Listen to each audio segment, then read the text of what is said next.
C'est un curieux paradoxe, la marche, la randonnée est la première activité physique en France. Elle est pratiquée par 18 millions de personnes et pourtant, un seul salon lui est entièrement dédié.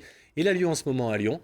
Décidément, la ville aime ceux qui sont en marche. Alors pourquoi fait-on de la randonnée? Eh bien, c'est le sujet du devoir surveillé du jour auquel se sont collés Elisabeth Philly et Patrick Perel.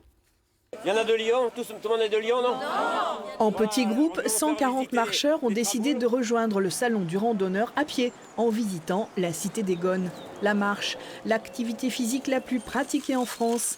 Un engouement partagé par 18 millions de personnes, en majorité des femmes. La moitié des randonneurs a plus de 50 ans, des quinquas très motivés. Parce que ça détend, ça permet de voir de beaux paysages en règle générale, et puis de rencontrer des gens. Les randonneurs, c'est très agréable de marcher avec eux. C'est des gens sympas, bien sûr. C'est pas beaucoup de gens, non? Non. Mais ils courent. Oui, ils courent. Et le vélo.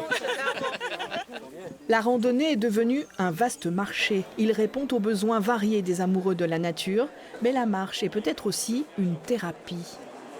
J'ai toujours marché et je marchais très très vite parce que j'étais passionnée de course à pied, vous voyez, donc j'étais plutôt sur les trails, les marathons, etc. etc.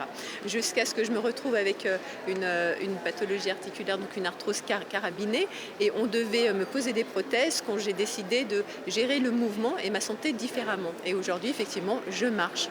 Au triptyque carte, boussole, grosses chaussures des années 80-90 s'est ajouté un large éventail de pratiques, parfois juste pour se recentrer sur des choses toutes simples.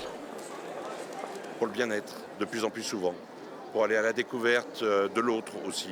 Ça, c'est un élément important qu'on n'avait pas les années précédentes ou il y a une dizaine d'années.